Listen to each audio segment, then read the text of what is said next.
the times.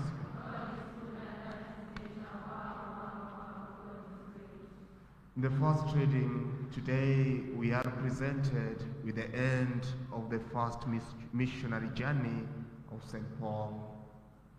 And as he ends his missionary journey, there are some few lessons that we can draw from his life and this journey.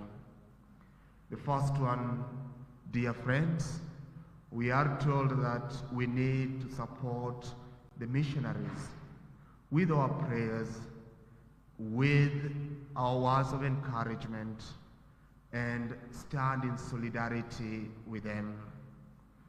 St. Paul is being stoned in the first reading. And what makes him to rise again is the fact that the disciples gathered around him.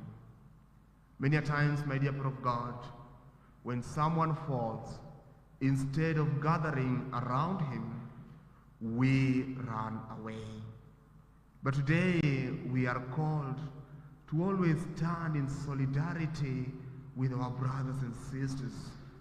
Gathering around him means that standing in solidarity with him, encouraging him, supporting him with their prayers, and journeying with him together. Let us learn to stand in solidarity with our pastors, with our friends, and with those people whom we journey with in this journey of faith. The second thing that we learn from the journey of St. Paul, the fact that the tribulations that we meet on our way should not discourage us, but should shape us. Look at St. Paul. He is met with a lot of persecutions, is met with a lot of tribulations in his first missionary journey. Just the same way, in our daily life, we encounter such tribulations, we encounter such persecutions. But the difference between us and St. Paul is that St. Paul didn't give up. Many a times we give up. We are told today that the tribulations that we meet each and every day should always shape us, should always strengthen us, and should help us to be more vigilant in our missionary journey. And finally, my dear people of God, our attitude towards the cross.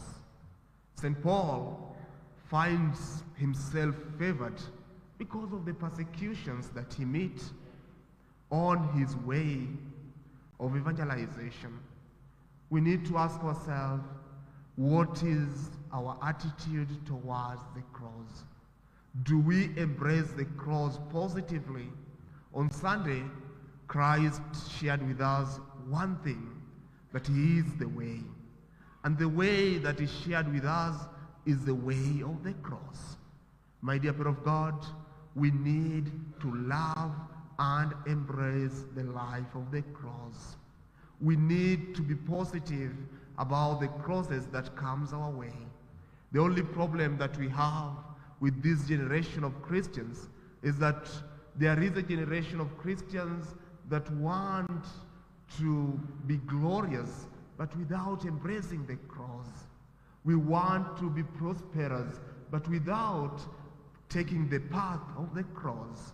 Today, we are invited to always love and take the path of the cross and embrace the crosses that comes our way positively. The gospel reading, Christ is giving his farewell speeches, and the gift that he gives before he departs is a gift of peace. Just the same way he gave this gift immediately after his resurrection. My dear people of God, Christ wishes us to live a peaceful life. But then he is quick to justify the kind of peace that he gives. Not as the world offers, but a different perspective of peace. What kind of peace does the world offer? You know, many a times we think that by having power we'll be peaceful, we'll have attained peace. Sometimes we feel that we attain peace by acquiring wealth. Sometimes we feel that we attain peace by taking people away from us.